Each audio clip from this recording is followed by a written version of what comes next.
thousands of protesters just stormed the US Capitol.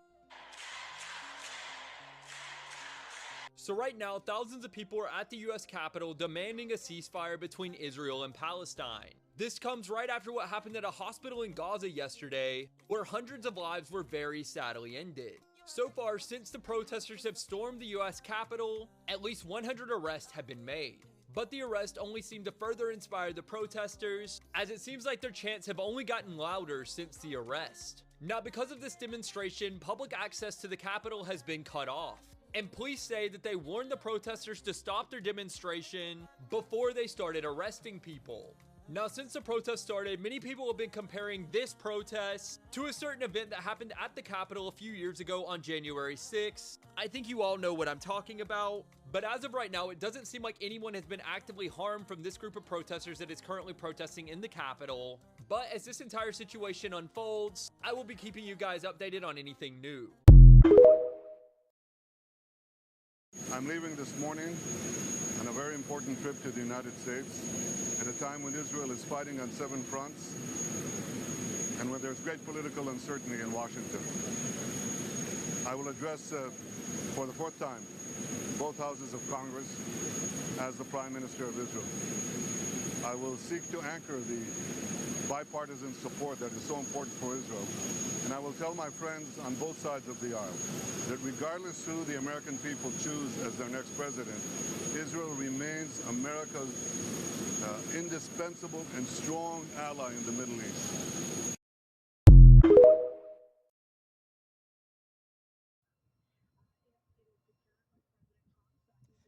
Good morning and happy Wednesday to you all. This is WD3 and this is your Hill Report News Break. Well, very, very interesting developments. Kamala snubs Netanyahu. Now, you know that the base of the Democratic Party has moved far to the left, and more and more increasingly on the left, folks are tired of what's going on in Palestine.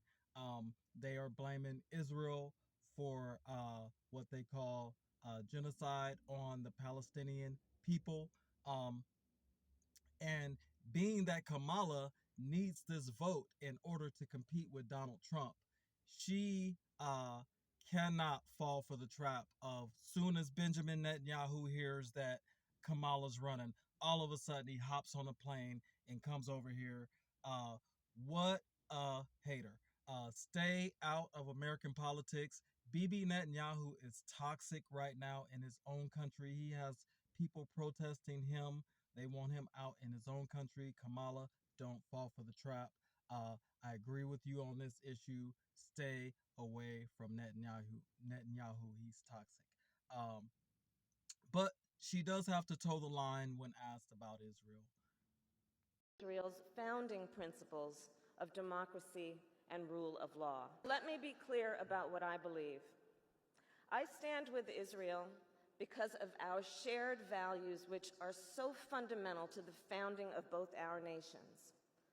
I believe the bonds between the United States and Israel are unbreakable, and we can never let anyone drive a wedge between us. If you haven't seen this video, which was posted this morning to Instagram, watch it and then we'll talk.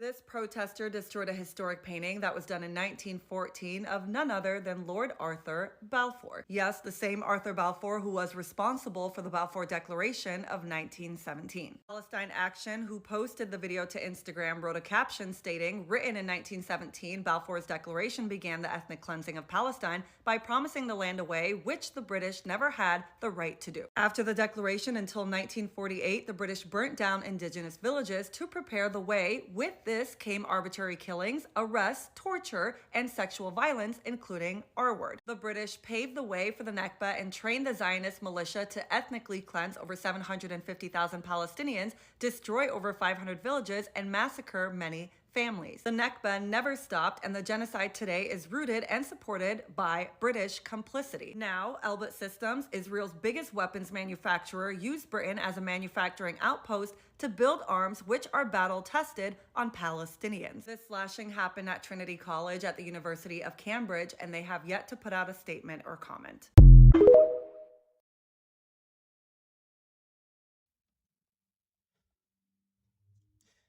As you all see, Republicans aren't the only ones who stormed the House. There is a lot of anger surrounding this issue. As a matter of fact, the Democrats even stormed the House of Representatives over this issue. Netanyahu, the Israel prime minister, is a toxic figure. He's been very toxic for decades. I can't believe anybody falls for his trap. Now it's politically inexpedient for Kamala to embrace Netanyahu, being that the war over in Gaza is taking such an ugly turn. It's not totally unfounded, as you all see, why historically some would feel that there's a lot of injustice going on in that part of the world.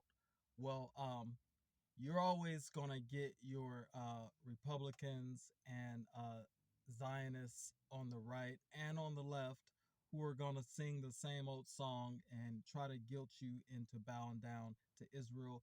We are the greater nation. I think we need to pretty much rein in that relationship, if you want to ask. And it is outrageous to me and inexcusable that, as the leader mentioned, that Kamala Harris is boycotting this joint session. This is an historic moment. It's an important moment for the country for all the reasons we've said. The gravity of the situation cannot be overstated. And yet, Kamala Harris will abandon her seat. As you all know, as the vice president and as serving as the president of the Senate, she is supposed to be seated next to me at the rostrum. She will not be there because she refuses to attend. She needs to be held accountable for that, and she needs to be asked very searing questions about why. They went down the roster to find out who else would sit in the seat. Senator Patty Murray declined the opportunity as well. She will also boycott the event, skip the speech. They landed on Senator Cardin, who is retiring from the Senate. Yo, I don't care what anybody in Congress thinks of Bibi Netanyahu, the Prime Minister of Israel. I don't care what you think of him. There's 8 American hostages. 8 American hostages are being held right now in Gaza. And you won't go show up and hear, talk to, grill, question. You could call him names. You won't show up when Bibi Netanyahu, the Prime Minister of America's greatest ally, comes to Washington while there's 8 American hostages, not to mention the other 112 hostages from 22 countries all over the world. You won't show up for that? Bernie Sanders? Anybody else that doesn't show up, you should be ashamed of your self with your personal political bullshit. 8 hostages, 120 total, are being held. It's 291 days. Who gives a what you think of him? Well, as you all can see, there is a lot going on in the world today. As a recap, Biden did show his face, even if that's Biden 2.0. Nowadays, you never know with all the things that's going on in the world. Never know if that's the original person anymore. Kamala snubs Netanyahu. We're going to have a lot of blowback from that. Hopefully you all go issue by issue. I support Kamala Harris on this issue 100%. Don't fall into the Israel trap. It's too early in your candidacy to fall into that trap. You got plenty money. Don't be greedy. All right, this is WD3. This is your Hill Report News Break.